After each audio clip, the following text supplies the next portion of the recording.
أعوذ بالله من الشيطان الرجيم. بسم الله الرحمن الرحيم. السلام علیکم ورحمۃ اللہ وبرکاتہ۔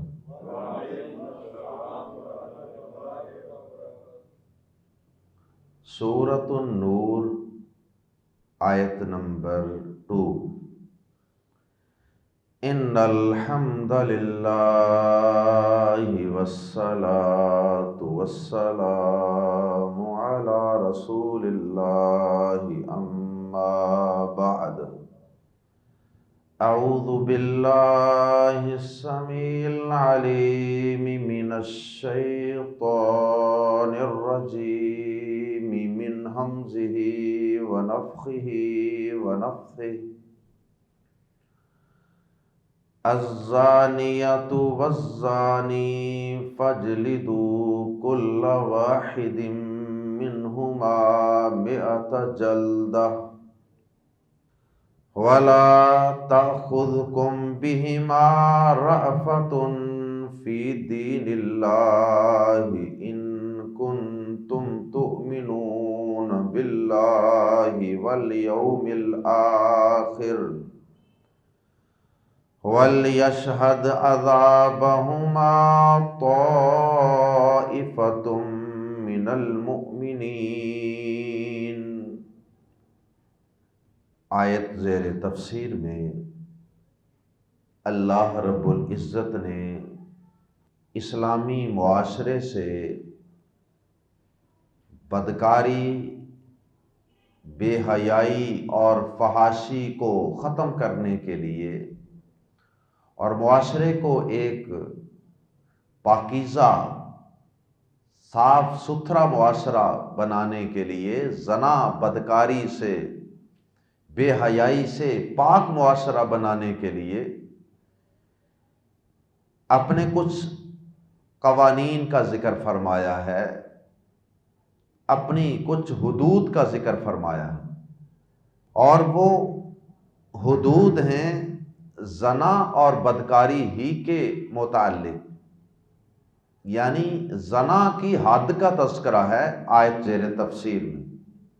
اب یہ زنا اور بدکاری جب کسی معاشرے میں پھیل جاتی ہے تو نبی پاک صلی اللہ علیہ وسلم نے فرمایا کہ اللہ رب العزت اس معاشرے میں اور ان لوگوں میں ایسی ایسی بیماریاں پیدا کر دیتا ہے کہ جن کا ان کے بڑوں نے نام تک نہیں سنا ہوتا۔ یہ زنا، بدکاری، بے حیائی کے معاشرے میں پھیل جانے کی ایک فوری اور نقد سزا ہے اللہ کی طرف سے۔ اور آج دیکھ لیجیے، واقعی نئی سے نئی بیماریاں انٹروڈیوس ہو رہی، کیونکہ معاشرے بے حیائی اور بدکاری سے بھرے پڑے۔ کافروں کے معاشرے تو بدکاری اور بے حیائی اور زناکاری سے لتھڑے ہوئے ہیں ہی، بدقسمتی سے مسلم معاشروں میں بھی یہ سوشل میڈیا، یہ انٹرنیٹ اور یہ ٹی وی کے ڈرامے اور فلمیں اور پھر نوجوانوں کی شادیوں کا لیٹ ہونا، ان ساری چیزوں نے بے حیائی، بدکاری، زناکاری کو بہت ہی زیادہ عام کر دیا، کہیں اعلانیہ اور کہیں پوشیدہ اور چھپ چھپا کر۔ بدقسمتی سے آج آٹے میں نمک کے برابر آپ کو وہ نوجوان لڑکے اور لڑکیاں ملیں گے کہ جن کا کوئی کسی دوسرے کے ساتھ، جن سے مخالف کے ساتھ کوئی غلط تعلق اور دوستی نہیں، ورنہ تقریباً ہر کالج یونیورسٹی میں پڑھنے والا نوجوان بالخصوص اس کا شکار ہے اور اس میں ملوث۔ لڑکوں کی دوستیاں لڑکیوں سے ہیں، ایک ایک لڑکے کی کتنی لڑکیوں سے دوستیاں ہیں، اور اسی طرح معاملہ لڑکیوں کا بھی ہے، اللہ ماشاء اللہ اب وہ نوجوان خال خال ہی ملتے ہیں کہ جنہوں نے اپنی جوانیوں کو اور اپنے دامن کو ایسے گندے ریلیشن شپ سے بچا کے رکھا ہوا ہے، پاک اور صاف رکھا ہوا ہے۔ تو اللہ رب العزت نے اسلامی حکمرانوں کو آیت زیر تفسیر میں اسلامی معاشرے سے زنا اور بدکاری اور بے حیائی اور گندے سلسلوں کو روکنے اور ختم کرنے کے لیے ایک سزا اور ایک حد کو اسلامی معاشرے میں نافذ کرنے کا حکم دیا، اور وہ سزا یہ ہے کہ اگر کوئی زانی مرد ہو یا زانی عورت، اگر وہ غیر شادی شدہ ہیں تو ان میں سے ہر ایک کو سر عام مسلمانوں کے ایک گروہ کی موجودگی میں 100 کوڑوں کی سزا دی جائے گی، اور 100 کوڑے جو لگائے جائیں گے ان کے متعلق فقہاء نے لکھا ہے کہ فجلدو کا یہاں لفظ استعمال ہوا، فجلدو، اور یہ جلد سے ہے، جلد چمڑا۔ تو اس سے اہل علم نے کچھ مسائل استنباط کیے ہیں، کنکلوڈ کیے ہیں۔ ایک تو یہ کہ جو کوڑا ہے وہ پلاسٹک وغیرہ کا ہو جائے تو بہتر ہے۔ دوسرا یہ کہ وہ جو کوڑے مارے جائیں گے وہ جلد کے اوپر ہی ان کا اثر رہنا چاہیے، اتنی زور سے نہیں مارے جائیں گے کہ وہ جلد سے نیچے گوشت کے اندر چلے جائیں اور گوشت پھٹ جائے یا ہڈیاں ٹوٹ جائیں، ایسی سزا درست نہیں۔ بدقسمتی سے آج انگریز کے دیے ہوئے جو ہمارے ملک کے اندر قوانین ہیں ابھی تک وہ چل رہے ہیں، اور اس کے نتیجے میں کسی کو عمر قید کی سزا اور کسی کو جناب کوڑے مارے جاتے ہیں، اور وہ بھی جلادوں کے ذریعے سے، اور وہ جلاد باقاعدہ ٹرینڈ ہوتے ہیں کہ جناب یہ بڑی زوردار قسم کی چوٹ مارے گا، پیچھے سے بھاگتا ہوا آئے گا اور بڑے زور کے ساتھ آ کر مارے گا، اور اس سے اس کا آدمی کا گوشت پھٹ جاتا ہے، زخمی ہو جاتا ہے، وہ لہو لہان ہو جاتا ہے۔ جبکہ اسلام میں ایسی وحشیانہ سزا کا تصور نہیں ہے۔ اسلام میں جو سزائیں ہیں وہ نارمل، درمیانی سی شدت کے ساتھ، درمیانی سی قوت کے ساتھ کوڑے مارے جائیں گے جن کا اثر انسان کی جلد کے اوپر ہی رہے گا۔ بلکہ بعض احادیث کے اندر تو اس بات کا بھی ثبوت ہے کہ اگر کوئی نوجوان مرد یا عورت، لڑکا یا لڑکی، اگر وہ 100 کوڑے بھی برداشت کرنے کی ہمت اور طاقت نہیں رکھتے تو ان 100 کوڑوں کے اندر بھی کچھ تخفیف اور نرمی ہو سکتی۔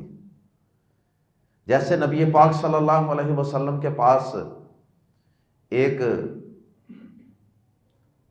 کمزور سا آدمی تھا، نیم پاگل بھی کہہ سکتے ہیں یا معذور کہہ لیجئے، یہ زیادہ بہتر رہے گا، معذور قسم کا آدمی تھا۔ اس کے متعلق بتایا گیا کہ اس نے فلاں لونڈی سے بدکاری کی۔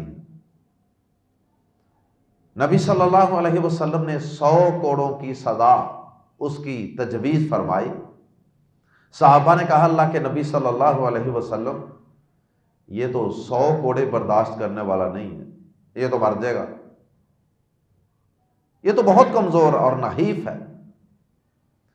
پیارے نبی صلی اللہ علیہ وسلم نے فرمایا کہ اچھا، اللہ کی حد تو اب نافذ کرنی ہے، یوں کرو کہ یہ جو ٹہنیاں وغیرہ ہوتی ہیں کھجور کی، آپ نے فرمایا کہ وہ 100 کٹھی ہی لے لو، کٹھی 100 لے کر ان کی ایک گٹھڑی سی بنا لو، ان کو باندھ لو، گٹھا بنا لو، اور کٹھا ایک ہی دفعہ اس کو مار دو۔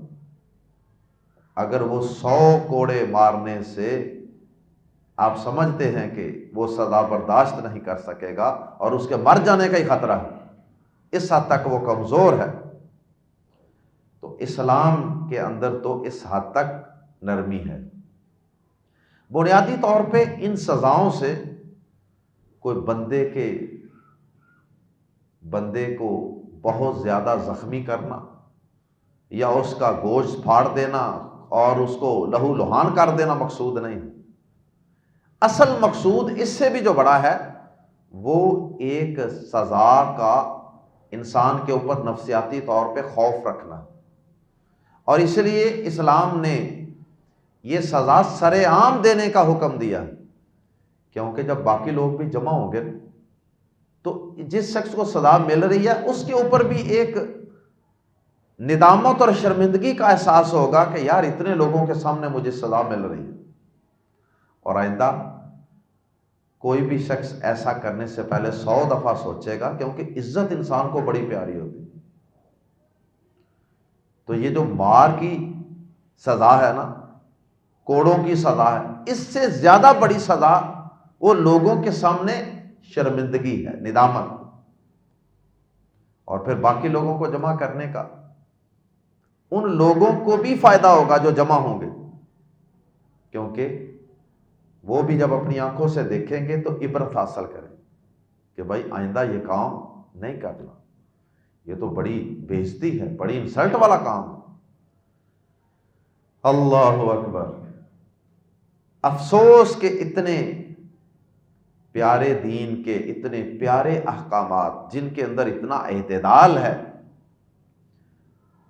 کہ معاشرہ درست بھی ہو جائے اور مجرم کو سزا بھی زیادہ سخت نہ ملے کہ اس سے اس کے اعضاء زخمی ہو جائیں، خون بہنا شروع ہو جائے، اتنے پیارے دین کے متعلق بھی افسوس کہ کئی نام نہاد مسلمانوں نے جن کے دلوں کے اندر تو شاید کفر تھا، ان لوگوں نے ان اسلامی سزاؤں کو وحشیانہ سزائیں قرار دیا۔ اللہ پاک خالق کائنات اس نے جن سزاؤں کو نافذ کرنے کا حکم دیا، انہیں بعض مسلمانوں نے اپنی لا علمی کی وجہ سے اور اپنی جہالت کی وجہ سے کافروں کی زبان بولتے ہوئے یہ کہا کہ اسلام کے قانون اور اس کی سزائیں تو وحشیانہ سزائیں، نعوذ باللہ من ذالک، غیر انسانی سزائیں کہا ان کو۔ آیت زیر تفسیر میں اللہ رب العزت نے غیر شادی شدہ مرد اور عورت کی سزا کا تذکرہ فرمایا ہے، اور وہ ہے دونوں میں سے ہر ایک کو 100 کوڑے لگائے جائیں، اور ساتھ اللہ پاک نے یہ حکم بھی دیا کہ یہ سزا نافذ کرتے وقت کہیں تمہاری نرمی، تمہارا دوسروں پر ترس کھا جانا، کہیں یہ اللہ کی حد نافذ کرنے میں رکاوٹ نہ بن جائے، کیونکہ مومن نرم دل ہوتا ہے نا، نرم مزاج ہوتا ہے، اس کو بڑی جلدی ترس آ جاتا ہے اور اس کے دل کے اندر دوسروں کے لیے رحم دلی پیدا ہو جاتی، کیونکہ یہ مسلمان جس دین کا پیروکار ہے، جس نبی کا کلمہ پڑھنے والا ہے، وہ نبی رحمت للعالمین ہیں، اور وہ تو وہ ہیں کہ جنہوں نے، ایک صحابی نے جب کہا تھا کہ اللہ کے نبی صلی اللہ علیہ وسلم، میں جب بکری ذبح کرتا ہوں نا تو مجھے اس پہ بڑا رحم آتا ہے، ترس آتا ہے۔ اللہ اکبر! تو نبی صلی اللہ علیہ وسلم نے فرمایا کہ تو بکری پر رحم کر، اللہ تجھ پر رحم کرے گا۔ 2 دفعہ آپ نے یہ الفاظ بیان فرمائے، تو بکری پر رحم کر، اللہ تجھ پر رحم فرمائے۔ مطلب کیا کہ ذبح تو کرنا ہی ہے، یہ تو اللہ پاک نے ایک فوڈ کا سرکل بنایا ہوا ہے کہ ایک چیز کو دوسری چیز کھا رہی ہے، دوسری کو تیسری کھا رہی ہے، تیسری کو چوتھی کھا رہی ہے، یہ تو کائنات کا نظام ہے، اس کے بغیر تو کوئی جاندار زندہ بھی نہیں رہ سکتا اس زمین پر۔ لیکن جانور کے متعلق ذبح کرتے وقت رحم دلی کا دل میں پیدا ہونا، یہ عین اسلام کا مطلوب ہے، اس سے انسان پر اللہ کا رحم بھی واجب ہو جاتا ہے، یعنی دل کی نرمی، دل میں رحم ہونا۔ اور اس میں پھر وہ چیزیں بھی آ جاتی ہیں کہ چھری تیز کر کے ذبح کیا جائے، یہ بھی رحم کی ایک شکل ہے۔ پھر یہ ہے کہ جانور جو ہے وہ دوسرے جانوروں کے سامنے ذبح نہ کیا جائے، یہ بھی رحم ہی کی ایک شکل ہے۔ تو بہرحال نبی صلی اللہ علیہ وسلم نے اس شخص کو یہ کہا کہ تو بکری پر رحم کرتا ہے تو اللہ تجھ پر رحم فرمائے۔ اور یہ بھی نبی صلی اللہ علیہ وسلم کی حدیث ہے کہ تم زمین والوں پر رحم کرو، عرش والا تم پر رحم فرمائے۔ پیارے نبی صلی اللہ علیہ وسلم تو جانوروں پر، چڑیا کے بچوں پر اور ہر مخلوق پر رحم کرنے کی تعلیم دے کر گئے۔ چیونٹی کو نہیں مارنا، مینڈک کو نہیں مارنا، فلاں چیز کو نہیں مارنا، صرف جو موذی چیزیں ہیں جو آپ کو نقصان پہنچا سکتی ہیں، سانپ بچھو وغیرہ، صرف ان کو مارنا۔ تو ایسا نرم دین، تو اس کے ماننے والے بھی یقیناً نرم دل ہوں گے۔ اس لیے اللہ پاک نے فرمایا کہ کہیں تمہاری نرم دلی اور رحم دلی، تمہارا ترس، کہیں وہ اللہ کی حد نافذ کرنے میں رکاوٹ نہ بن جائے، کہو کہ چلو چھوڑ دو یا رہنے دو، نہیں، اللہ کی حد نافذ کرنی۔ ہاں، اس کا طریقہ وہی ہوگا جو میں پہلے عرض کر چکا ہوں کہ کوڑا بہت زور سے لا کر نہیں مارنا، پیچھے سے بھاگ کر نہیں مارنا جلادوں کی طرح، اللہ اکبر۔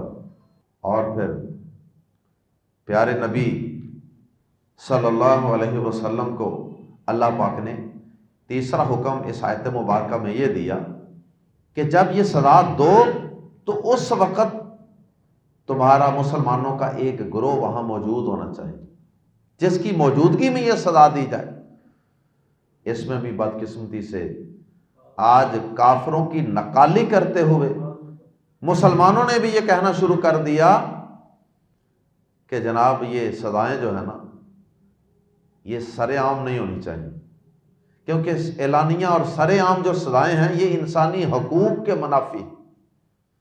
العیاذ باللہ، اللہ پاک جو کائنات کا خالق ہے، جس سے بہتر انسانوں کی سائیکی اور انسانوں کی نفسیات کوئی نہیں سمجھ سکتا، اس نے یہ حکم دیا ہے کہ تمہارا ایک گروہ اور ایک جماعت وہاں موجود ہونی چاہیے۔ اللہ اکبر۔ اور پھر نبی صلی اللہ علیہ وسلم نے یہ بات بھی بیان فرمائی رحم دلی کے ضمن میں کہ اگر تو تم آپس میں کوئی غلطی گناہ وہ ایک دوسرے کو معاف کر لو، اللہ سے معافی مانگ لو، تو میرے پاس آنے کی ضرورت نہیں ہے۔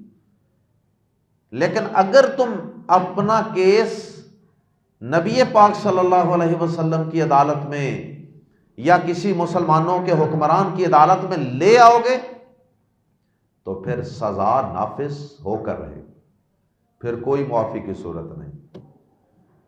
ایک شخص نے کوئی گناہ کیا ہے، اب اگر وہ اللہ سے معافی مانگ لیتا ہے، وہ ضروری نہیں ہے کہ وہ اسلامی حکومت کے پاس جا کر سزا لے۔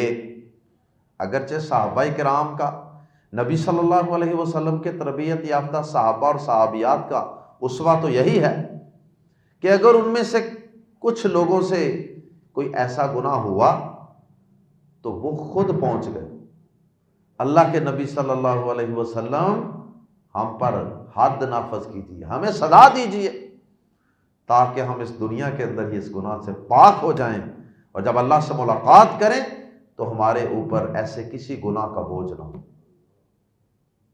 ان کا آخرت پر کتنا پختہ یقین تھا کہ اپنی جان تک وہ قربان کر دیتے تھے سزا لے کر، آخرت کی سزا سے بچنے کے لیے۔ یہ بات ہے یقین کی، کسی کا اگر یقین پختہ ہوگا تو تبھی ایسا ممکن ہے۔ اللہ اکبر۔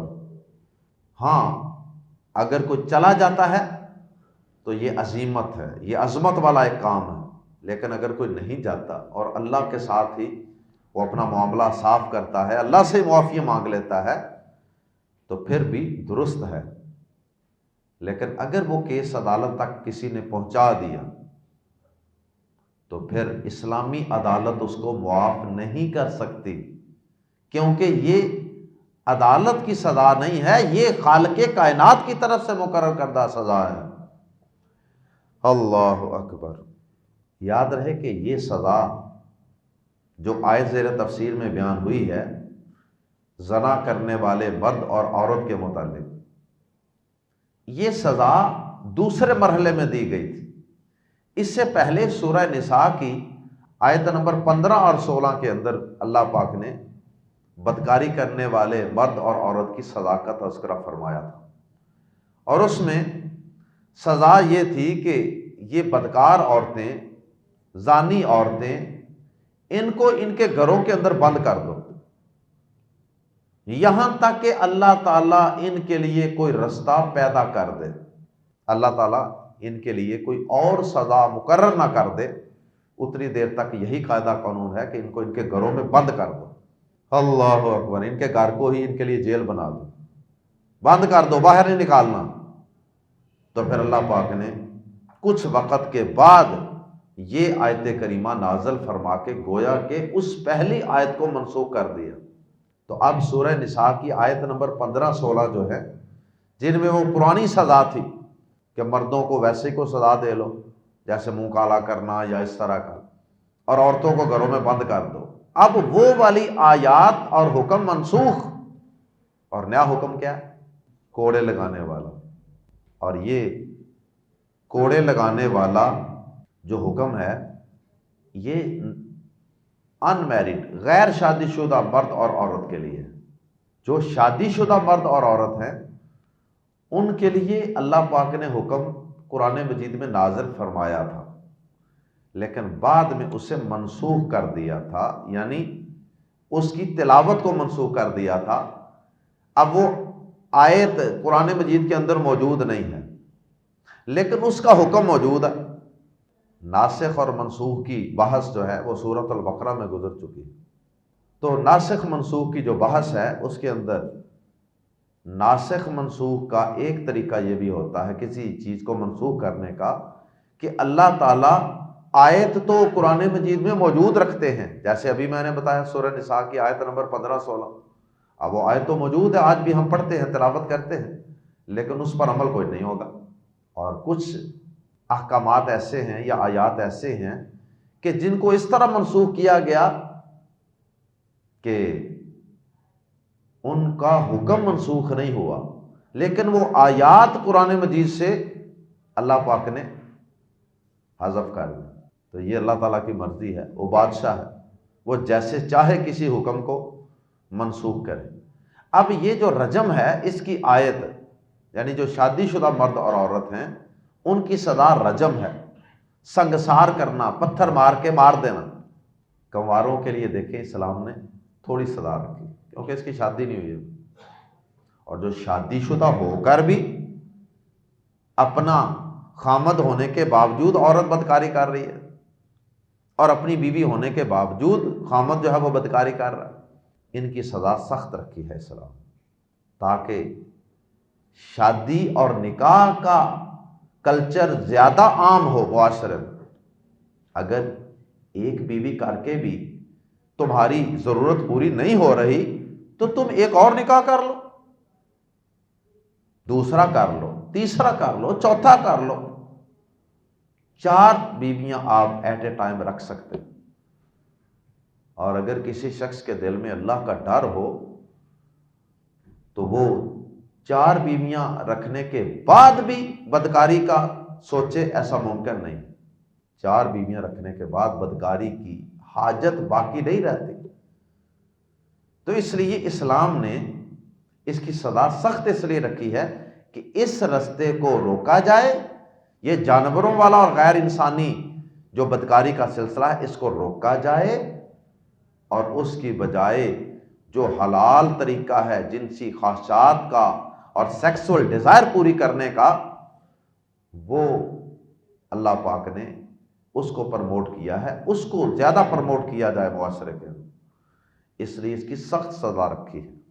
اور شاید اس سے زیادہ سخت سزا کسی گناہ کی نہیں. اور یہ وہ گناہ ہے نا جس کے متعلق اللہ پاک نے فرمایا کہ لا تقربوا الزنا، زنا کے قریب بھی نہ جانا. ایسے اسباب اور راستے بھی اختیار نہ کرنا جو تمہیں زنا اور بدکاری تک لے جائیں. کام تو چھوٹی باتوں سے شروع ہوتا ہے. پہلے آنکھ دیکھے گی غیر محرم کو، پھر کان سنے گا غیر محرم کی باتیں، پھر ہاتھ ٹچ کرے گا غیر محرم کو. تو پھر یہ جو دوستی کے نام پہ سلسلے شروع ہوتے ہیں، یہ آہستہ آہستہ آہستہ آہستہ آگے بڑھتے جاتے ہیں، حتیٰ کہ شیطان ان کو اس بدکاری اور زناکاری میں مبتلا کر کے ذلیل و رسوا کر کے چھوڑتا. تو اللہ پاک نے اس کا جائز رستہ اختیار کرنے کا حکم دیا. اے جوانوں کی جماعت، نکاح کرو، نکاح کرو. یہ تمہاری نظروں کو جھکانے کا سبب ہے، تمہاری شرم گاہوں کی حفاظت کا سبب ہے. اللہ اکبر. تو اسلام نے شادی شدہ کی سزا یہ مقرر کی ہے کہ اس کو سنگسار کیا جائے گا، رجم کیا جائے گا. رجم کی آیت اگرچہ قرآن مجید میں موجود تو نہیں ہے، لیکن اس کا حکم موجود ہے، اور صحیح احادیث کے اندر اس کا حکم موجود ہے، اور اس پر امت کا اجماع ہے. سارے فقہا اور امت اس پر متفق ہے سوائے چند گمراہ فرقوں. پہلے زمانے میں جو خوارج تھے نا، خوارج، صرف انہوں نے اس سزا کا انکار کیا. اور موجودہ دور کے اندر جو منکرین حدیث ہیں نا، اور چند جدید دانشور جو اپنے آپ کو دانشور سمجھتے ہیں، انہوں نے اس سزا کا انکار کیا. باقی ساری امت اس سزا پر متفق ہے کہ یہ سزا بالکل ثابت ہے اور درست ہے، اور یہ اللہ کا حکم ہے. حتیٰ کہ یہ سزا تورات کے اندر بھی موجود ہے. نبی صلی اللہ علیہ وسلم کے سامنے کئی دفعہ غیر مسلموں کے، یہودیوں کے کیس بھی لائے گئے، اور آپ نے ان کو بھی یہی سزا دی. نبی صلی اللہ علیہ وسلم کے پاس ایک کیس لایا گیا، صحیح مسلم میں حدیث ہے، یہودیوں کا ایک کیس لایا گیا. لوگوں نے اس کا منہ کالا کیا ہوا تھا اور اسے کوڑے مارے گئے تھے. نبی صلی اللہ علیہ وسلم پاس سے گزرے، آپ نے انہیں بلایا اور پوچھا کہ کیا تم اپنی کتاب میں زنا کی حد پاتے ہو؟ موجود ہے؟ انہوں نے کہا ہاں، یہی سزا ہے جو ہم دے رہے ہیں، منہ کالا کرنا اور کوڑے چھوڑے مارنا. بس نبی صلی اللہ علیہ وسلم نے ان میں سے ایک عالم کو بلایا کہ تم ادھر آؤ. کہا تمہیں اس رب کی قسم ہے جس نے موسیٰ علیہ السلام کو نبی بنا کر بھیجا، سچ سچ بتاؤ، کیا تورات کے اندر زانی کی، یعنی شادی شدہ زانی کی یہی سزا ہے جو تم دے رہے ہو، منہ کالا کرنا؟ اس نے کہا نہیں. ساتھ اس نے کہا کہ اگر آپ مجھے یہ قسم نہ دیتے تو میں کبھی نہ آپ کو بتاتا. اس نے کہا ایسا نہیں ہے، ہوا یہ تھا کہ سزا رجم ہی تھی تورات میں. ہوا یہ کہ جب ہمارے بڑے لوگ بدکاری کرتے تھے نا، تو ہم ان کو سزا نہیں دے پاتے تھے، ان کو رجم کرنا ممکن نہیں لگتا تھا، کیونکہ ان کی اپروچ بڑی ہوتی تھی، قوت، طاقت، پیسہ، مال. بڑے لوگوں کو سزا ملتی تھی، تگڑوں کو ملتی نہیں تھی. تو پھر ہمارے لوگ آپس میں بیٹھے، پرے پنچایت بیٹھی، سیانے لوگ بیٹھے یہودیوں کے. انہوں نے کہا کہ بھائی کوئی ایسی سزا تجویز کر لو جو سب کے لیے ایک ہو. تو پھر انہوں نے آپس میں بیٹھ کر اس مجلس نے یہ فیصلہ کیا، جو شخص بھی زنا بدکاری کرے گا، چاہے وہ امیر ہے چاہے وہ غریب ہے، اس کا منہ کالا کیا جائے گا اور اس کو کچھ کوڑے مارے جائیں. اس وقت سے ہم نے اللہ کے اس حکم کو پس پش ڈالا ہے، فراموش کیا ہے. اللہ اکبر. تو نبی پاک صلی اللہ علیہ وسلم نے پھر فرمایا کہ اے اللہ، میں پہلا وہ شخص ہوں جو تیرے تورات کے اندر نازل ہونے والے حکم کو زندہ کر رہا ہوں، اس کو زندہ کر رہا ہوں. ان یہودیوں نے تو اس کو چھوڑ دیا تھا، اور آپ نے پھر اس کے متعلق حکم دیا کہ اس کو رجم کی سزا دی جائے. اور پھر وہ سزا دی گئی۔ یہودی نبی صلی اللہ علیہ وسلم کے پاس آئے اور انہوں نے ذکر کیا کہ ہمارے ایک مرد اور ایک عورت نے زنا کیا۔ تو نبی صلی اللہ علیہ وسلم نے فرمایا کہ تم اپنی کتاب میں اس کی کیا سزا پاتے ہو؟ انہوں نے کہا جی کہ ہم ذلیل کرتے ہیں اور کوڑے مارتے ہیں۔ عبداللہ بن سلام رضی اللہ تعالیٰ عنہ مسلمان ہو چکے تھے، وہ ان کے سابقہ عالم تھے۔ انہوں نے کہا اللہ کے نبی صلی اللہ علیہ وسلم جھوٹ بولتے ہیں، تورات میں رجم کا حکم موجود ہے، یہ جھوٹ بولتے ہیں۔ آپ نے کہا تورات لاؤ، تورات لائی گئی۔ آپ نے کہا پڑھو، پڑھا گیا۔ انہوں نے آگے پیچھے سے پڑھا، لیکن جہاں پر وہ رجم کی سنگسار کرنے کی سزا کا حکم تھا نا، وہاں ہاتھ رکھ لیا۔ عبداللہ بن سلام رضی اللہ تعالیٰ عنہ ڈاکٹر ذاکر نائک کی طرح جانتے تھے کہ ان کی کتابوں میں کیا لکھا ہے۔ تو عبداللہ بن سلام رضی اللہ تعالیٰ عنہ نے کہا کہ ارے ظالم، یہ ہاتھ اٹھانا ذرا ادھر سے، اس کے نیچے دیکھ کے آئے۔ تو پھر انہوں نے تسلیم کیا کہ ہاں واقعی ہماری کتاب میں رجم کی سزا موجود ہے۔ رسول اللہ صلی اللہ علیہ وسلم نے پھر ان دونوں کو سنگسار رجم کرنے کا حکم جاری فرمایا۔ یہ حدیث بھی صحیح بخاری میں موجود ہے۔ اس طرح کی دیگر بھی کئی احادیث ہیں جس سے یہ معلوم ہوتا ہے کہ نبی صلی اللہ علیہ وسلم کے پاس اگر کوئی اہل کتاب میں سے کوئی غیر مسلم بھی آتا تھا تو آپ اس پر بھی رجم کی سزا نافذ کرتے تھے، کیونکہ ان کی اپنی کتاب میں بھی یہ موجود ہے۔ بے شک ان کو اپنے اپنے مذہب کے مطابق عبادت کرنے کی اجازت ہے، لیکن اس کی اجازت نہیں ہے کہ وہ مسلمان معاشروں میں بدکاری، زناکاری، شراب نوشی، ان چیزوں کو عام کرتے پھریں، کیونکہ اس کے اثرات تو پھر مسلمانوں کے بچوں پر بھی پڑیں گے نا، مسلمان معاشرے پر بھی پڑیں گے۔ اللہ اکبر۔ نبی صلی اللہ علیہ وسلم نے اپنے دور کے اندر کئی لوگوں پر یہ رجم کی سزا نافذ کی ہے، جیسے ماعز اسلمی کی سزا ہے، جیسے غامدی قبیلے کی عورت کی سزا ہے۔ وہ آپ کے پاس خود آ کر کہتے رہے کہ ہمیں پاک کیجئے گناہ سے، اور آپ نے انہیں رجم کی سزا دی۔ باقاعدہ احادیث کے اندر اس کی تفصیلات موجود ہیں۔ اللہ اکبر۔ ایک حدیث آخر میں سماعت فرما لیں جس سے یہ بات مزید واضح ہو جائے گی کہ یہ سزا اللہ کی کتاب میں واقعی موجود تھی۔ امیر المومنین عمر بن خطاب رضی اللہ تعالی عنہ لوگوں کے سامنے کھڑے ہوئے منبر پر خطبہ دیا اور کہا کہ مجھے اس بات کی فکر لاحق ہوئی ہے کہ لوگ کہیں گے کہ ہم قرآن مجید کے اندر رجم کی سزا نہیں پاتے۔ قرآن مجید میں سنگسار کرنے کی، رجم کرنے کی، زانی جو شادی شدہ مرد اور عورت ہیں ان کی سزا موجود نہیں ہے، اور پھر وہ اس کا انکار کر دیں گے۔ تو انہوں نے پھر اس کے ساتھ ہی رسول اللہ صلی اللہ علیہ وسلم کا حوالہ دیا، ابو بکر صدیق رضی اللہ تعالیٰ عنہ کا حوالہ دیا کہ ہم ان کے دور میں، رسول اللہ صلی اللہ علیہ وسلم کے دور میں اور ابو بکر صدیق رضی اللہ تعالیٰ عنہ کے دور میں بھی رجم کیا کرتے تھے۔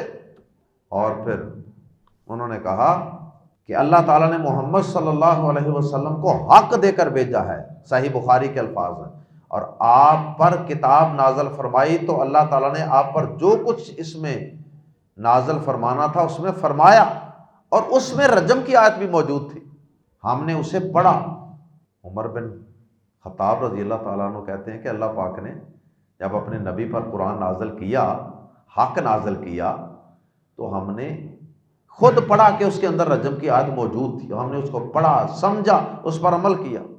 پھر رسول اللہ صلی اللہ علیہ وسلم نے بھی لوگوں کو رجم کیا، اور پھر ہم نے بھی رجم کیا، اور فرمانے لگے کہ میں ڈرتا ہوں کہ ایک لمبا زمانہ گزرنے کے بعد کوئی کہنے والا کہے گا کہ اللہ کی قسم ہم اللہ کی کتاب میں رجم کا حکم نہیں پاتے، تو وہ اس فریضہ کو ترک کرنے کی وجہ سے گمراہ ہو جائیں گے جو اللہ تعالیٰ نے نازل فرمایا ہے۔ پھر کہنے لگے رجم اللہ کی کتاب میں حق ہے اس شخص پر جو شادی شدہ ہو، مرد ہو یا عورت، جب دلیل قائم ہو جائے، یعنی گواہ مل جائیں یا حمل ہو جائے یا پھر اعتراف جرم ہو جائے۔ یہ حضرت عمر فاروق رضی اللہ تعالی عنہ نے رجم کی آیت کا قرآن مجید میں ہونا بیان فرمایا۔ تو اس کا مطلب یہی ہے کہ یہ آیت پہلے موجود تھی، اللہ پاک نے اس کو بعد میں قرآن مجید سے ختم کر دیا، لیکن اس کا حکم جو ہے وہ احادیث کی شکل میں موجود رکھا۔ اس لیے غیر شادی شدہ کے لیے 100 کوڑے، غیر شادی شدہ کے لیے 100 کوڑے، اور شادی شدہ کے لیے رجم کی سزا۔ اور دونوں صورتوں میں ساتھ مسلمانوں کی ایک جماعت بھی موجود ہونی چاہیے۔ اور جو غیر شادی شدہ ہے نا، ان کی سزا نبی صلی اللہ علیہ وسلم نے ساتھ یہ بھی ایڈ فرمائی ہے کہ 1 سال ان کو جلا وطن بھی کیا جائے، 1 سال ان کو اس معاشرے سے جلا وطن کر دیا جائے کہ یہاں سے چلے جاؤ کسی اور جگہ۔ آئیے قرآن مجید کے الفاظ میں پڑھتے ہیں، الزانیۃ، جو زنا کرنے والی عورت ہے، والزانی، اور جو زنا کرنے والا مرد ہے، فجلدوا، پس کوڑے مارو، کل واحد، ہر ایک کو، منہما، ان دونوں میں سے، 100 جلدۃ، 100 کوڑے، ولا تأخذ، اور نہ پکڑے، کم تمہیں، بہما، ان دونوں کے متعلق، رأفۃ، نرمی، اور تمہیں ان دونوں کے متعلق کوئی نرمی نہ پکڑے، کسی قسم کی نرمی نہ پکڑ لے، فی دین اللہ، اللہ کے دین کے متعلق، اللہ کے دین میں، یعنی یہ جو اللہ کا دین نافذ کرنا نا، حد، اس حد کو نافذ کرنے میں، اللہ کے دین کو نافذ کرنے میں تمہیں کوئی نرمی نہ پکڑ لے، کوئی نرمی تمہیں روک نہ لے۔ اس کا مطلب نرمی سے نہیں روکا جا رہا کہ دل کے اندر تمہاری نرمی ہونی نہیں چاہیے، وہ تو فطری چیز ہے، وہ تو ہونی ہونی، لیکن وہ نرمی حد نافذ کرنے میں رکاوٹ نہ بنے، نرمی کو کنٹرول کریں کہ نہ بھائی جتنی بھی نرمی ہے لیکن اللہ کا حکم پورا کرنا ہی کرنا۔ ان کنتم، اگر ہو تم، تؤمنون، ایمان رکھتے، باللہ، اللہ پر، والیوم الآخر، اور آخرت کے دن پر، ولیشہد، اور لازم ہے کہ موجود ہوں، یشہد کا معنی حاضر ہونا، گواہ ہونا، موجود ہونا، یہ لام جو ہے یہ لام امر ہے جس کا معنی ہے لازم ہے، یشہد، موجود ہوں، عذاب، سزا، ہما، ان دونوں کی سزا کے وقت، طائفتن، کچھ لوگ، من المؤمنین، ایمان والوں میں سے، یا مومنوں کی ایک جماعت موجود ہو ان دونوں کی سزا کے وقت۔ اللہ اکبر۔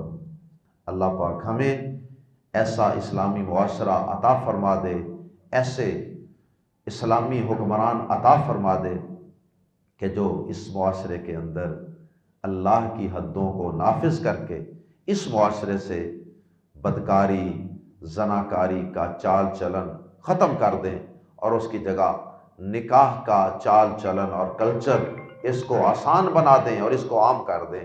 سبحانک اللہم و بحمدک، اشہد ان لا الہ الا انت، استغفرک و اتوب الیک۔